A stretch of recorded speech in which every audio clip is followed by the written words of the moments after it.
técnica que usamos para criar imagens na cabeça de quem ouve, para gerar emoção e, claro, para deixar nossa comunicação muito mais rica. Bora explorar os tipos que existem, então. Para começar, vamos focar naquelas figuras que criam significados novos, usando comparações e umas trocas bem espertas.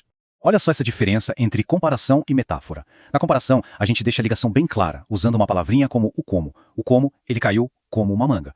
Já a metáfora é mais ousada. Ela arranca esse conector fora e faz uma afirmação direta. O coração dela é uma pedra. É uma comparação que fica subentendida, e por isso mesmo o impacto é muito mais forte. E essas frases aqui, hein? Perna da mesa, braço do sofá, boca do fogão, todo mundo fala isso. Só que, se a gente parar para pensar, aí, mesa não tem perna, sofá não tem braço. O que está acontecendo aqui? Pois é, o nome desse fenômeno é catacrese. É o que acontece quando uma metáfora é tão, mas tão usada, que ela vira o termo padrão para alguma coisa. É como se fosse uma metáfora que pegou, que já virou o nome oficial da coisa. Em seguida temos a metonímia, que é a arte de trocar uma coisa pela outra de um jeito inteligente. Quando alguém diz que adora ler Machado de Assis, é óbvio que não está lendo a pessoa, e sim a obra dela. É um atalho que a nossa mente cria, deixando a comunicação mais rápida e fluida.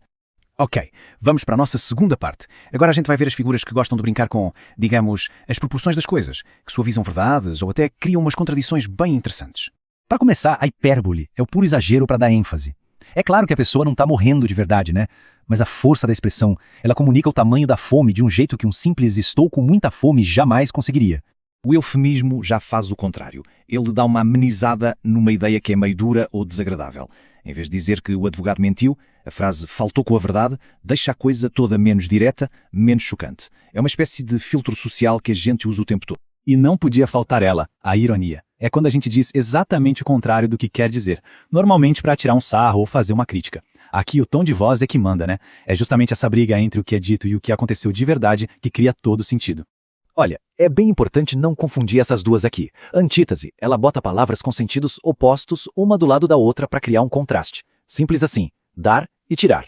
O paradoxo, por outro lado, ele vai além. Ele junta ideias que, em tese, não poderiam existir juntas, como um silêncio que ensurdece, para nos fazer pensar e revelar uma verdade mais profunda.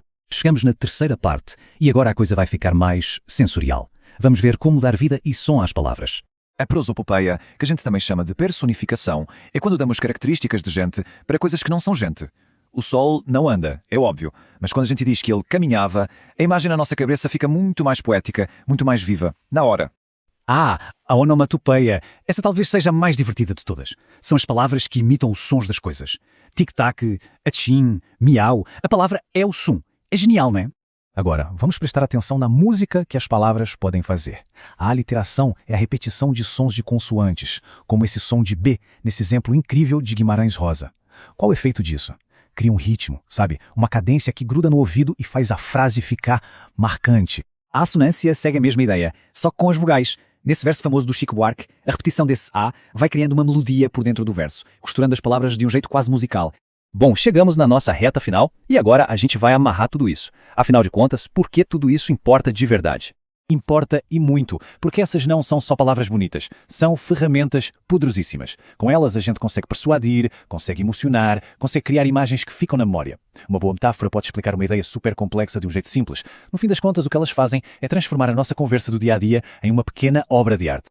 E a grande verdade é essa. A gente não está falando aqui de regrinha chata de gramática. A gente está falando das ferramentas que a humanidade criou para poder compartilhar o que sente, para moldar o jeito que os outros veem as coisas e talvez o mais importante de tudo, para a gente se conectar de verdade uns com os outros. E para fechar, vou deixar uma provocação no ar. Se tivesse que escolher só uma, qual figura de linguagem definiria o seu dia hoje? Foi uma hipérbole, cheio de tarefas? Ou talvez um paradoxo, com aquela calma no meio do caos? Pense nisso.